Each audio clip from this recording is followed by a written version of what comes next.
Gracious Word, presented by Church of Christ. Dear friends, we greet you all in the matchless name of our Lord and Savior Jesus Christ, and we welcome you all to this Gracious Word English television program. This is a new beginning, and we encourage you to study the Bible with us through this program every week, the same day, the same time. Really, we want to encourage you to search the scriptures as the Holy Bible says. John chapter 5 verse 39 says like this: You search the scriptures, for in them you think you have eternal life, and these are they which testify of me. Really, there is a blessing in searching the scriptures, studying the Word of God. And we are sure that you will be blessed by studying the Word of God with us through this program. When we read the New Testament, in Acts chapter 17 verse 11, we can see a group of holy people, the church in Berea. They were fair-minded than the Thessalonians. The Bible says, because they searched the scriptures daily. And through this program, we would like to encourage you to be blessed by the Almighty God by searching the scriptures and studying the Word of God. There is an abundance of blessings when we search the scriptures. Now coming to our program, God willing, we will be studying in a systematic way. Starting from Genesis, we will cover book by book and study the scriptures and search the scriptures. Of course, we will not be studying every verse of every chapter and every book, but we will be covering the most important things mentioned in the scriptures, starting from Genesis.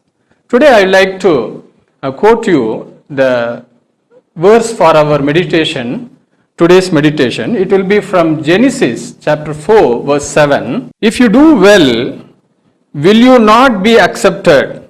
And if you do not do well, sin lies at the door, and its desire is for you, but you should rule over it. My beloved people, through this verse, we can learn what God says about sin and its effects. Of course, sin affects everyone.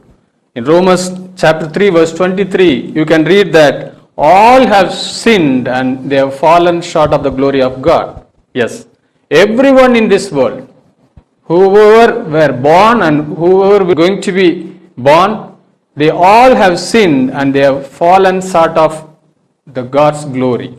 So today we are going to discuss or meditate from this Genesis chapter 4 verse 7, that what are the effects of sin. Especially we can find a word in that verse. You can note that one. Sin lies at the door.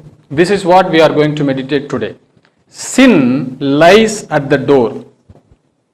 When we are breaking the law of God, when we are not obeying the law of God, we are automatically committing sin.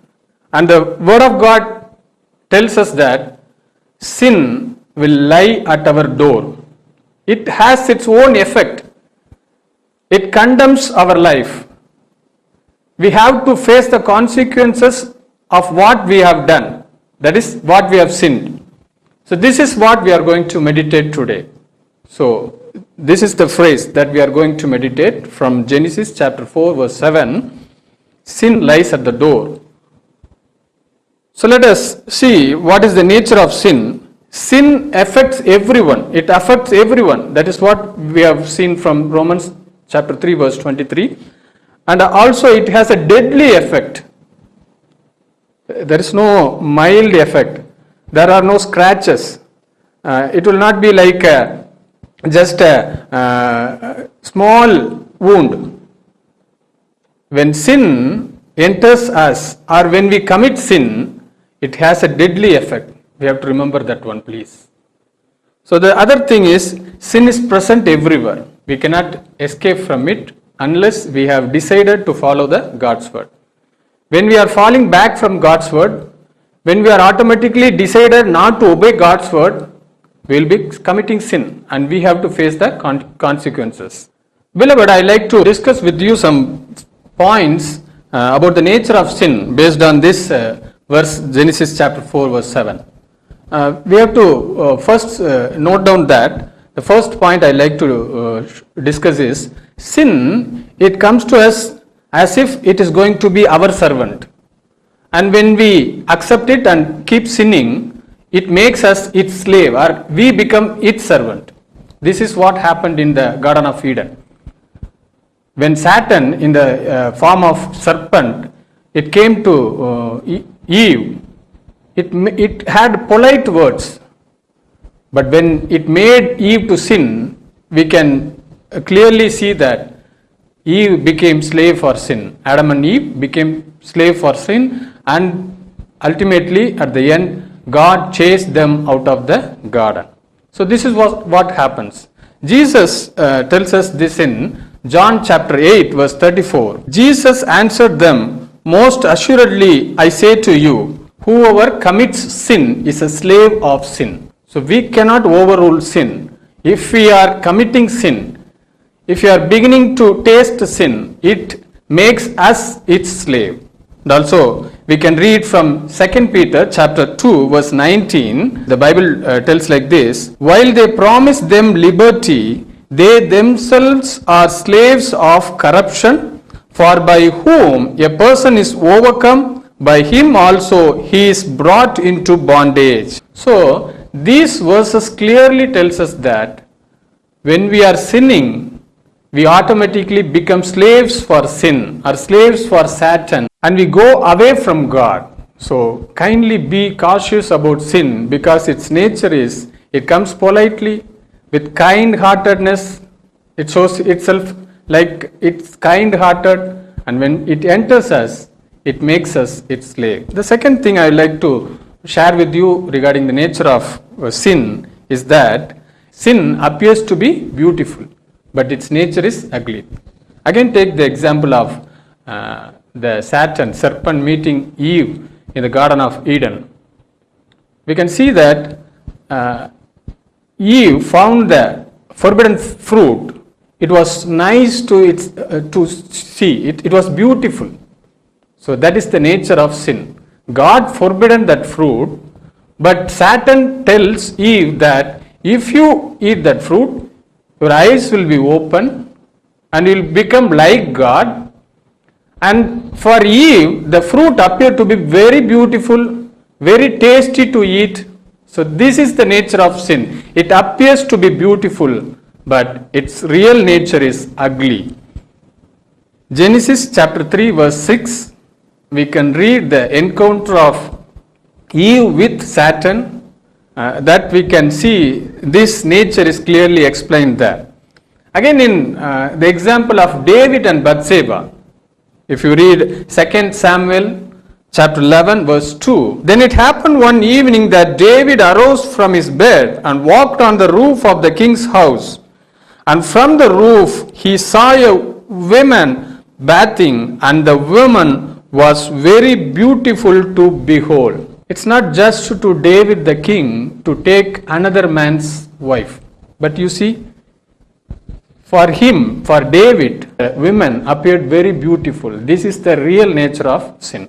The third nature of sin that we will be discussing today is, it seems to be right. Sin seems to be right, but it is wrong. Beloved, this statement is exactly true with reference to today's happening in the world. You see, you can see many sins are being legalized. You can see the relationships before marriage, homosexuality, living together like that, and social drinking. These are very ugly sins condemned by the Bible, but nowadays you can see even governments, they are accepting this. Even they pass laws to accept this kind of ugly sins. So this is what the nature of sin is.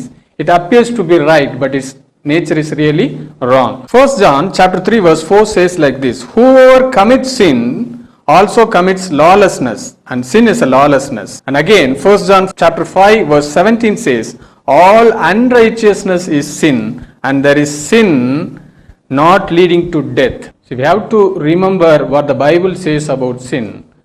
All unrighteousness is sin, and whoever commits sin commits lawlessness.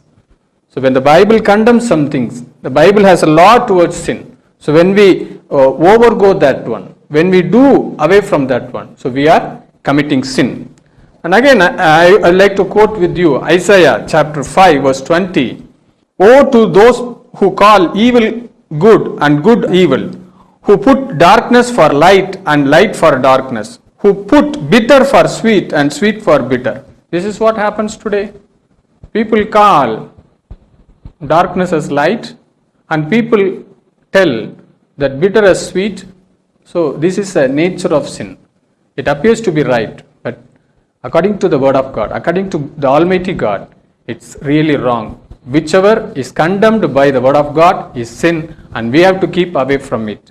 The final thing I'd like to discuss with you about the nature of sin is, by saying you will not reap what you sow. The sin says like this, okay, you do nothing will happen, there will be no effect, everything is okay, like this it will tell. Sin will be telling to us like this. But the word of God says, we have to reap what we sow. Even the world says, according to Newton's third law, every action has an equal and opposite reaction. The word of God says, Judges chapter 1 verse 7, 70 kings with their thumbs and big toes cut off used to gather scraps under my table.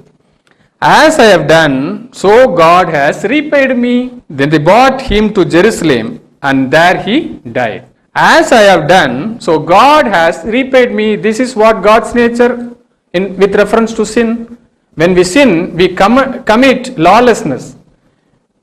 We are doing something against God, and God will surely repay.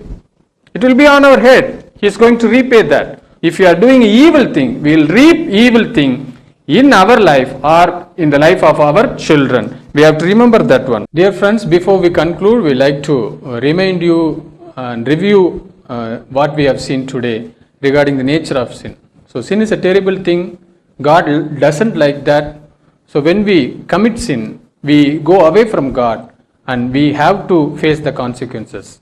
So kindly let us dedicate ourselves to God's word and keep away from sin.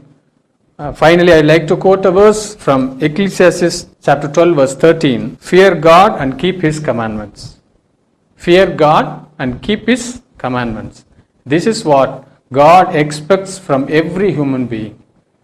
I commend you to the word of God and be blessed by God. And thank you for watching this program. Stay tuned to watch this Bible study program every week at this same time, same day. May God bless you as you dedicate yourself to study the word of God. Thank you once again. Be blessed by studying the Word of God.